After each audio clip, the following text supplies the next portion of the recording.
Abrimos, señoras y señores, la tertulia en este viernes, que es 28 de marzo del año 2025. Hoy con los saludos, primero para quienes están acá en el estudio. Marcia Collazo, buen día. Buenos días para todos. Juan Grompone, ¿cómo te va? Buen día para todos. Te sorprendí con el tono de la pregunta, un poco interpelante.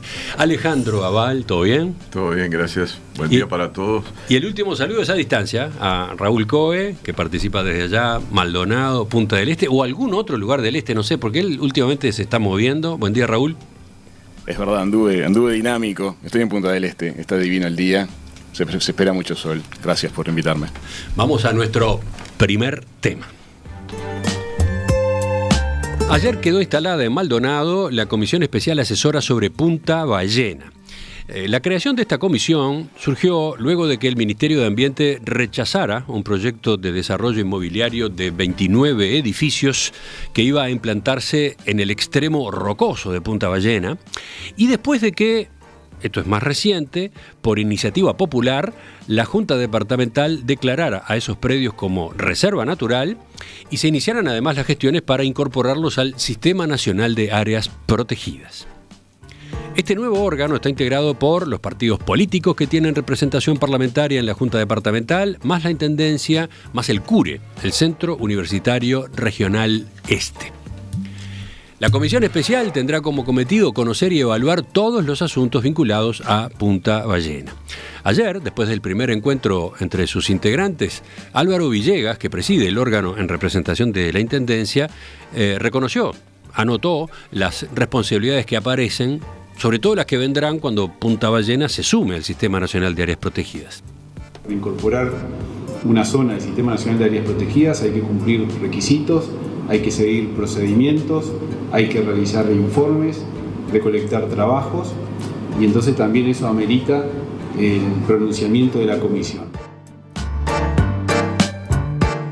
Villegas comentó además que delegados de las organizaciones sociales que se movilizaron por la protección de la zona van a pasar a formar parte de los equipos de trabajo en próximas reuniones de esta comisión. Entonces, les pregunto, estimados, ¿qué les parece la creación de este nuevo organismo? O, más en general, lo que ha ocurrido con Punta Ballena, esta declaración de reserva natural a partir de una movida intensa, importante, de vecinos y de otras organizaciones no gubernamentales. Va Juan primero. Para mí es obvio que debe ser un área protegida. Y es una lástima que se haya construido tanto antes de esta declaración. Me estoy refiriendo, por ejemplo, a Casa Pueblo y todo lo demás, que eso está construido sobre la ballena. Y en nuestro país hay una ley, creo, los abogados me corregirán, que la costa no puede ser privada. En un retiro hay que dejar un retiro de creo que 100 metros o más, no 150. sé, 150 metros del alcance del mar, donde llega el mar, ¿no? Y esa es una ley que es relativamente reciente, porque históricamente no existía. Por ejemplo, Piriápolis es un ejemplo, ¿no? de no cumplir con esta ley, es decir, porque hay un hotel que está a 15 metros de la costa, ¿no? Sí, y hay zonas de la costa donde las construcciones están directamente arriba de la playa, sí, ¿no? Y además hay carreteras que están construidas en zonas que deberían ser de dunas, ¿no? Entonces, yo creo que ahora es hora de cumplir la ley en todas partes, y entonces para cumplirla en Punta Ballena es toda zona protegida, porque no llega, todos los puntos están a más de 150 metros de la costa, ¿no? Claro, pero tú lo estás planteando de acá para adelante. Lo hecho está. Pero la ley está. Lo hecho está. No sí. Vas a venir con la piqueta a barrer con lo que ya se construyó. No, pero tal vez dentro de algunos siglos sí se demuela. Bueno. ¿Quién sigue? Vamos con Raúl, que es locatario en esto, que es de la zona. Hay casos de demolición, por ejemplo, en Punta Colorada, ¿no? Es cierto, son procesos que se han ido dando trabajosamente en los últimos años. Punta del Diablo. Claro. ¿Y Cabo Polonio?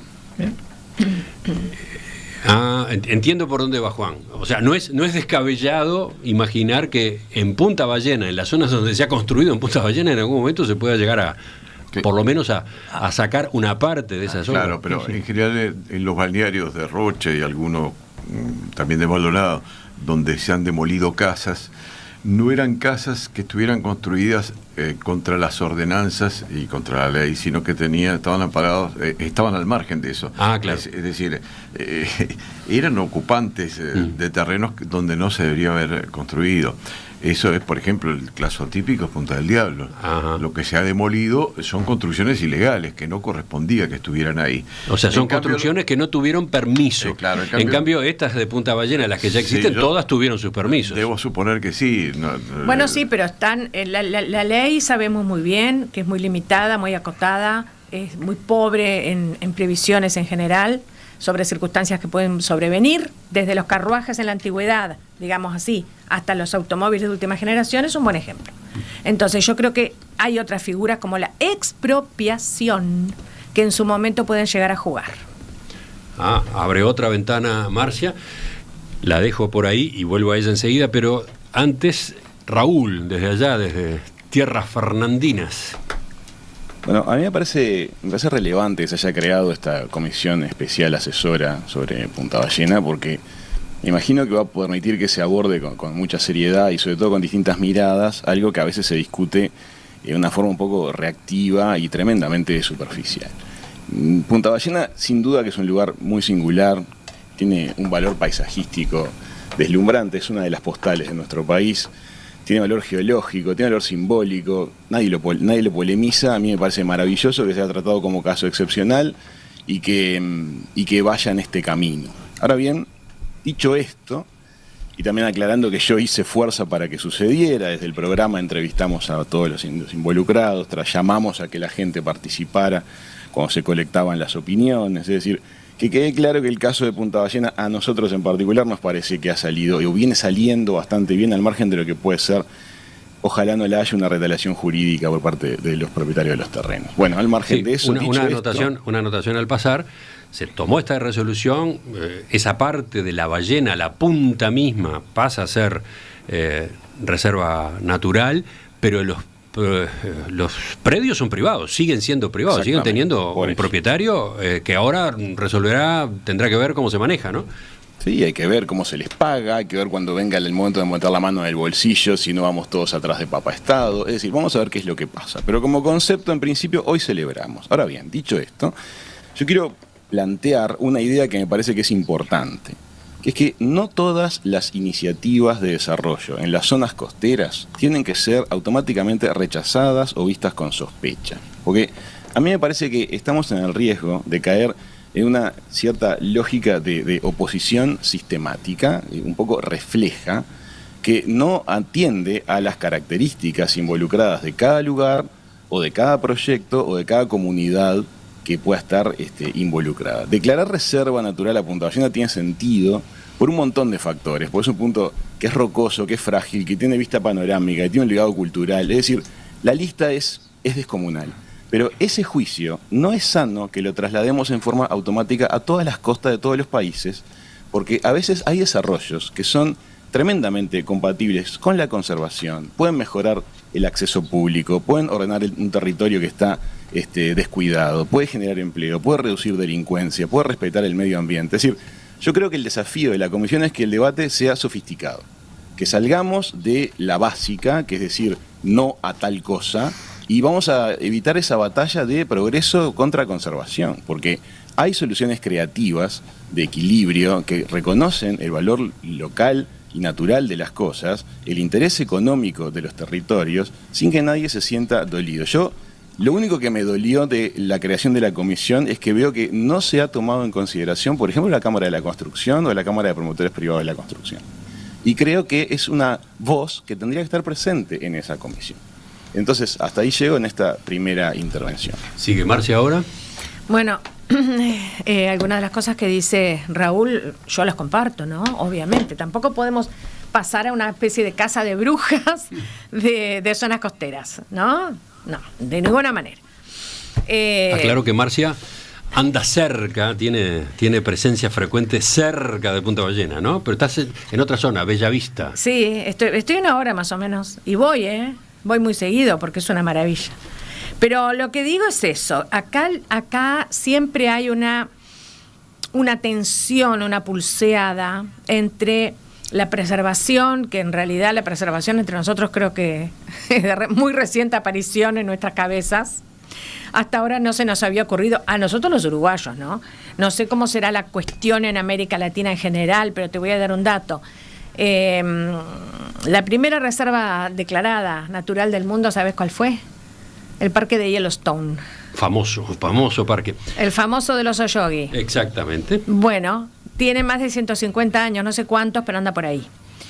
Y ¿saben en qué momento se declara ese parque reserva nacional? En plena guerra de secesión. Ahí sería momento para pensar en conservacionismo y lo hizo Lincoln. Bueno, te agradezco mucho la contribución, justamente.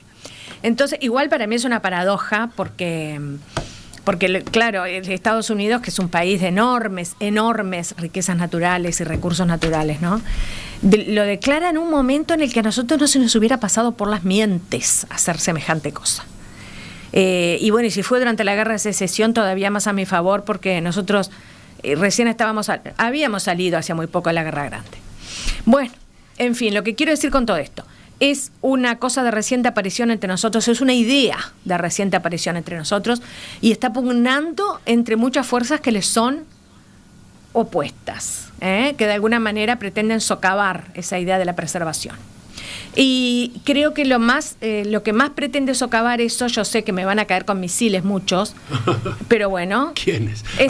Decilo. Lo voy a decir y vas a ver. Dígalo ya. El neoliberalismo, Emiliano. Ah, mirá por dónde ibas. Ah, sí. El empuje del capital, que no descansa, que no duerme.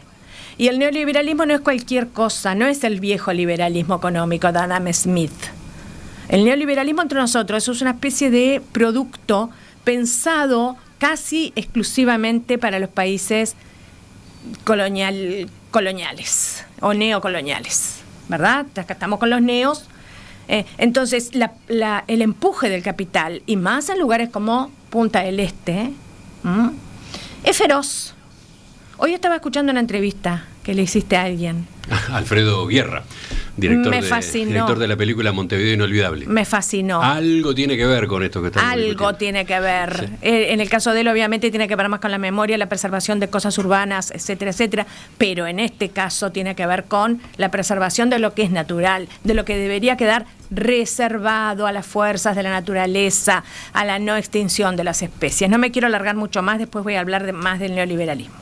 Alejandro, faltás tú, que además conoces esa zona, con frecuencia has veraneado por ahí, según tú mismo nos contabas.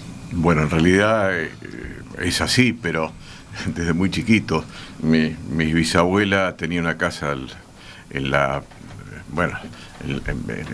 parada 20 de la Playa Mansa, lo que se llama Las Delicias de Punta del Este. Y bueno, yo pasé una niñez muy feliz con mis hermanos y algún primo en esa casa. Y después papá construyó una casa un poquito más para atrás, pero en el mismo lugar, donde seguí hasta que me casé. Y donde seguí yendo, ¿no? Y después he seguido yendo a Punta Ballena, como decías tú. ¿Algún verano saliste al aire desde ahí? Sí, también, es verdad, sí, y en Solanas también. Entonces, ¿cómo? Pero el tema es así. Cuando yo me acuerdo de la década del 60, por ejemplo, a lo largo de la década del 60, nosotros íbamos, era yo y unos amigos, Foderé, otros Carrao, que eran vecinos ahí, en la parada 20 de La Mansa. Nos íbamos hasta Punta Ballena en bicicleta por un camino de ripio que partía de la parada 25, porque ahí se acababa el asfalto, y íbamos por esa especie de camino de ripio, más o menos prolijo, cruzando pinares donde no había ni una casa, hasta llegar a Punta Ballena. Y en Punta Ballena, pues subíamos por la carretera, por el camino, y después se acababa. Había que andar con las bicicletas al hombro hasta llegar más sobre la punta donde pescábamos. ¿Qué había en esa época? Lo único que había era Lusicho. Es decir, estaban las construcciones de Lusicho, donde está el arboretum y todo eso, que es un poquitito más para adentro. Del otro lado de la interbalnearia, digamos. Claro, sí. Pero todavía en la zona de Punta Ballena. Era lo único que había. Era una construcción muy importante, pero no había nada más. Después se fue, vino Casa Pueblo, lo que mencionaba Juan ahí, que para mí está bien que esté ahí y que siga ahí, yo no me quejo de Casa Pueblo, pero después empezó a llenarse de construcciones y varió totalmente del entorno natural que había. Pero eso no es nada al lado de lo que se proyectaba, porque lo que se proyectaba era una cosa fenomenalmente transformadora del lugar, era construir una ciudad en medio de Punta Ballena. En medio no, en la punta sí, de Punta Ballena. Bueno, en medio quiero decir en la propia Punta Ballena. Arriba, 19 edificios eran, ¿no? Algo así. 29. 29, peor todavía. 29 edificios que se pretendía construir ahí. Sí, bueno, ojo, eran edificios de altura controlada, sí, pero bueno, eran bloques. Sí, de claro, no vivienda, eran torres de 20 pisos, eso ni hablar. Pero prácticamente se transformaba todo en un ambiente urbano, totalmente urbano.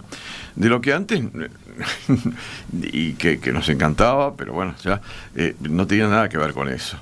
Y que está bien lo que se ha hecho, sí, va a dar lugar seguramente a una cantidad de planteos los propietarios de esos terrenos que van a pretender un resarcimiento, debo suponerlo, no tengo nada que ver con eso, pero debo suponer que va a ocurrir, pero que yo creo que bien vale la pena, por lo menos en ese lugar, hacer una manifestación como la que se ha hecho por unanimidad de la Junta Departamental de Maldonado, impulsada por una recolección de firmas, de miles y miles de firmas de gente que pedía que la Junta aprobara eso, y se aprobó por unanimidad. Es interesante el revisionismo que hubo, ¿no? Porque la Junta Departamental de Maldonado aprobó en su momento el proyecto inmobiliario. Era otra Junta, de acuerdo, era otra integración. Pero ahora esta Junta vota por unanimidad la declaración de reserva natural, ¿no? Sí, la verdad que eso es un dato interesante que destacás, Emiliano, porque uno piensa, caramba, no se atendió todo esto como se aprobó originariamente en grandes rasgos el proyecto, y pareciera que no. Probablemente haya impulsado la decisión de ahora, la recolección de miles de firmas, que bueno, demuestran la existencia de un sentimiento popular muy grande, que eso inevitablemente se tiene que reflejar en las opiniones políticas de los que integran la Junta, ¿no? Esa movilización efectivamente incidió a dos puntas. Incidió primero en la resolución que tomó el Ministerio de Ambiente, sí, cuando no le concedió a este proyecto la autorización ambiental previa. En el proceso de discusión, estas organizaciones intervinieron. Argumentaron, presentaron documentos, presentaron informes técnicos, y eso está reconocido, está plasmado, está destacado cuando el Ministerio de Ambiente toma su decisión. Y después emprendieron este otro camino, el de la recolección de firmas dirigida a la Junta Departamental, ¿no? Recordemos que utilizaban un mecanismo, el de la iniciativa popular, que tenía dos salidas posibles, ¿no? Una, que la Junta tomara el texto que se le estaba proponiendo y lo aprobara. El otro de los escenarios era que fuera sometida la propuesta a un plebiscito departamental. Que eso seguramente es lo que debe haber llevado, esa posibilidad, lo que debe haber llevado a la Junta a votar por unanimidad, algo que en un plebiscito hubiera salido, sí, que era el rechazo del proyecto. Juan, de nuevo. Sí, yo mencionaré a Piriápolis, pero quiero mencionar casos más evidentes. La Rambla de Montevideo no cumple con la regla de los 150 metros. En particular en depósitos, en lugares de depósitos en donde la construcción está cerquísima del mar. Y con consecuencias clarísimas, es decir, con consecuencias que la tarde, la sombra de los edificios que se hicieron sobre la Rambla de Pocitos, tapan la playa. Es decir, que en lugar de haber dejado un poco de retiro, todo hasta una calle, toda esa manzana finita que está construida de edificios, debería haber sido dejada baja, con las casas lindísimas que tenían, y de esa manera no llegaba no tapaba el sol, no llegaba la arena. Pero y ahora se está reproduciendo en Malvin. Por eso, si ahora Malvin está así pasando lo mismo. Pero yo creo que hay una razón, que si no es por la razón es por la fuerza, porque si el cambio climático persiste, tal como parece ser, va a llegar un momento en que esas casas se van a meter en el agua. Esas casas, los sí, edificios. Esos edificios. Bueno, eso está pasando se van a en matar muchos el agua. balnearios de Rocha, ¿eh? Por Cuidado, eso, se está metiendo previendo. el agua, ¿no? Entonces, o por la razón o por la fuerza, ¿no? Como dirían los chilenos. Raúl, volvemos contigo. Bueno, a mí me gusta mucho cuando se genera este tipo de situaciones, ir a ver cómo se ha resuelto en otras partes del mundo. Y en realidad se encuentran varios casos en los cuales la presión social provocó que áreas que no lo eran pasaran a ser consideradas áreas protegidas. Rápidamente aparecen conflictos con los tenedores de la tierra previos, por varios motivos, depende del caso, depende a veces de la expectativa de esos tenedores de las tierras, como de pronto vaya a ser el caso de Punta Ballena.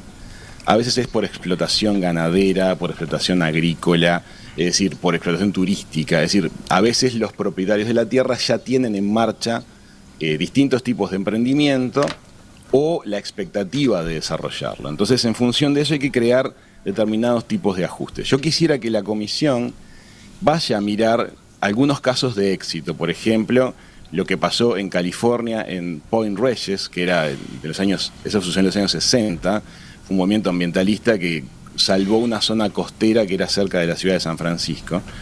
Ahora es administrado por la Asociación Nacional de Parques, eso depende de fondos estatales, y fue con resarcimiento pleno en base al pago del monto que exigieron los propietarios anteriores. Eso fue un caso muy caro, pero salió bien porque ahora es un parque público y la gente lo disfruta a pleno. Muy bien, si hay dinero, se hace. Habrá que ver, así como es fácil juntar miles de firmas, cómo se juntan los miles de dólares.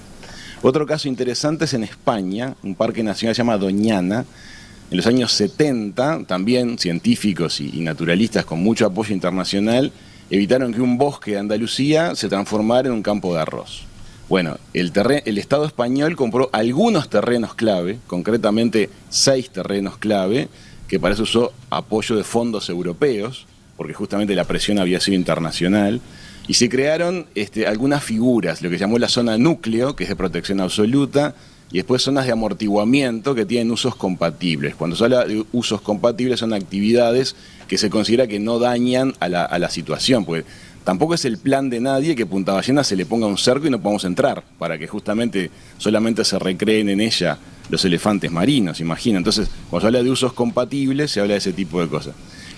Hay muchos más casos, hay en Nueva Zelanda, cerquita en Argentina, estuvo por un gran movimiento para salvar al monte Fitzroy, de un emprendimiento muy grande que venía, que también tiene un sistema que se hizo en parte con indemnización.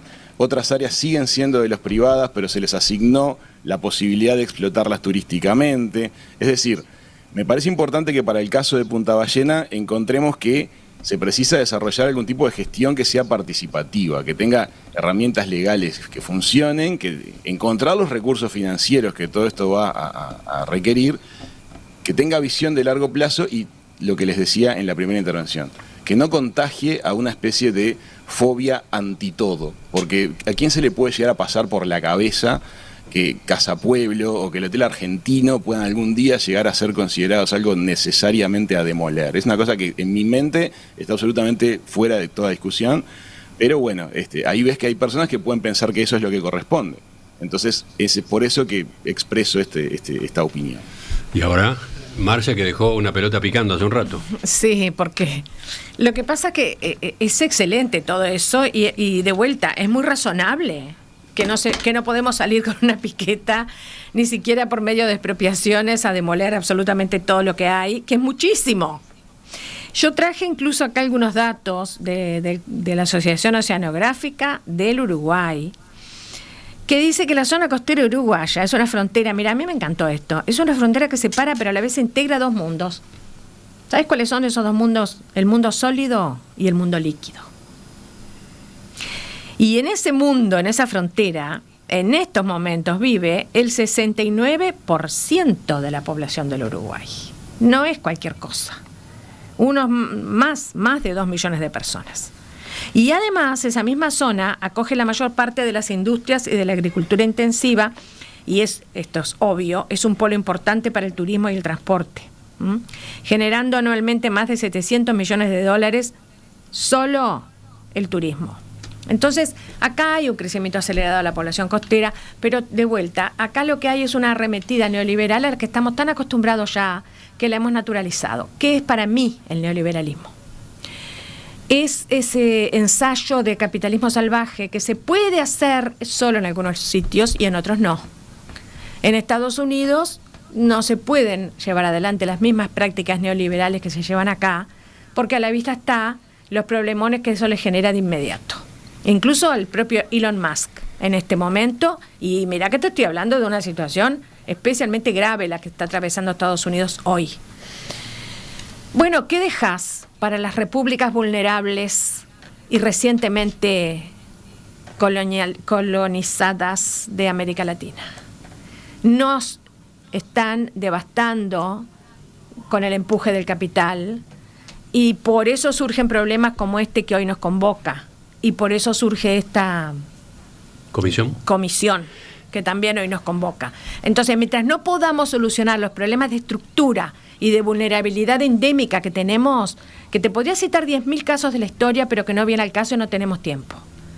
Bueno, mientras no podemos solucionar eso, suelen ser o se van a quedar en bonitas palabras.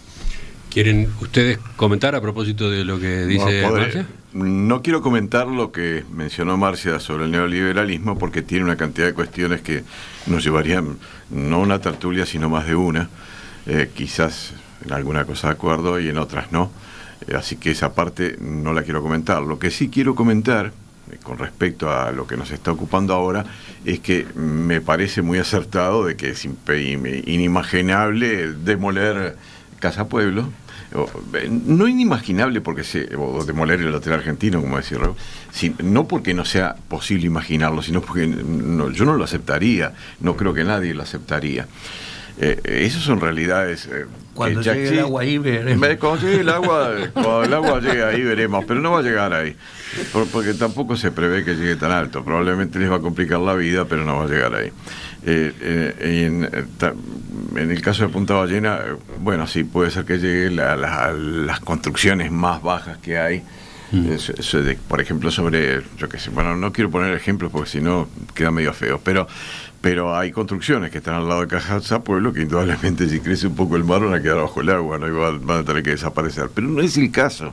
Lo importante es que sí, realmente creo que está muy bien que se preserve y que eso tiene un costo, sí tiene un costo, pero cuando uno ve lo que ha pasado dice, pero caramba, no habría que establecer no una comisión para el lugar, que está muy bien, sino una comisión para tratar este tema de las construcciones en la costa para todo el país, incluyendo Colonia, por ejemplo, e incluyendo hasta, si uno quiere, lo que es el río Uruguay en la frontera con la Argentina.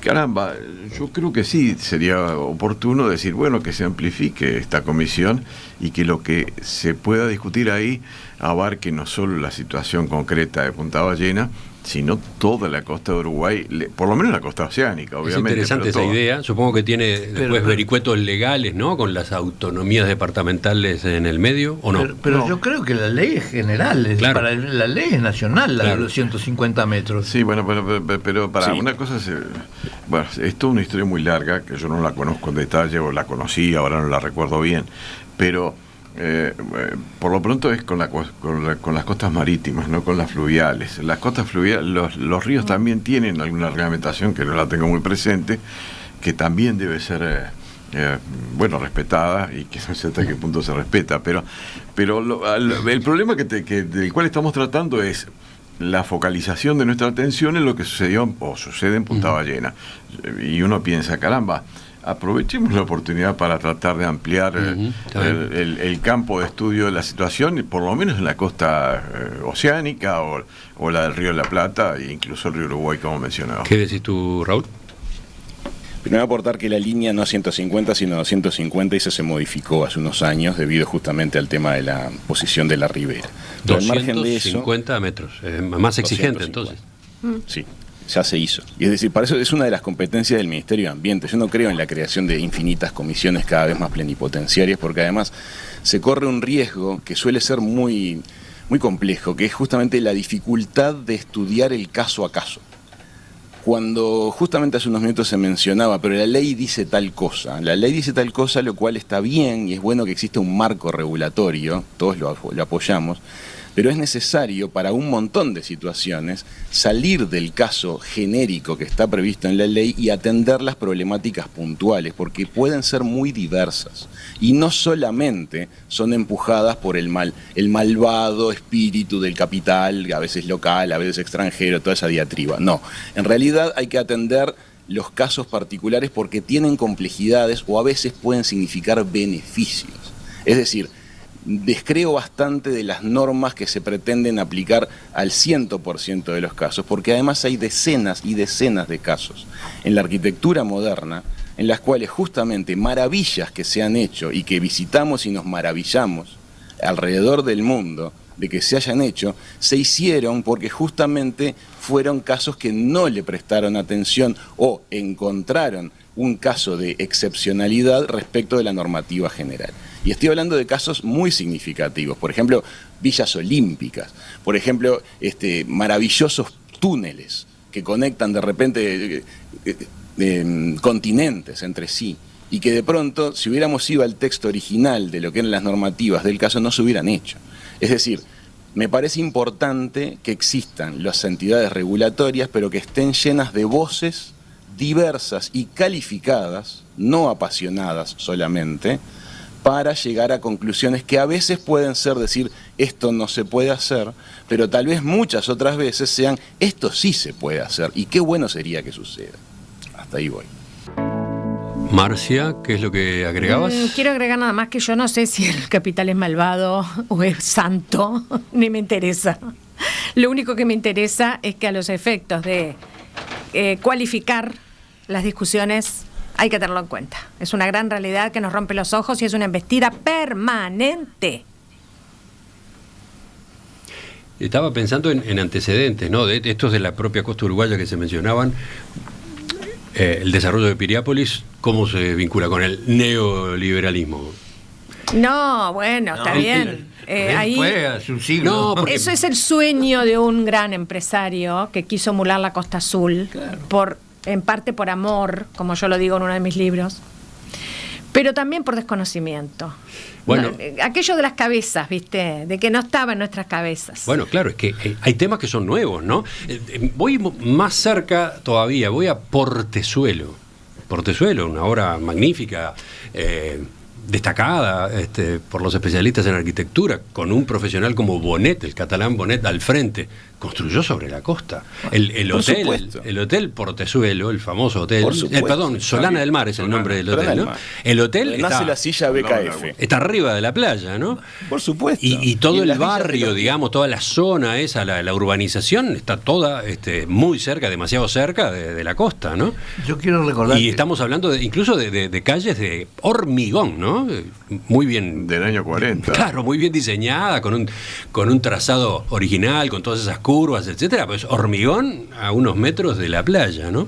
Yo quiero recordar un caso vengativo. El mar es vengativo. No solo destruyó una vez la rambla de Piriápolis, sino que ha hecho en muchísimos casos ha destruido muchas cosas. Bueno, se llevó al hotel de los Positos, ¿no? Pero ¿sabés cuál es el problema? Sin el cambio climático. Yo siempre he dicho lo mismo, la naturaleza vuelve por sus fueros. Pero ¿sabés cuál es el problema? ¿Cómo vuelve? ¿Cuán mutilada vuelve? Ya seguimos, cambiamos de tema en la tertulia.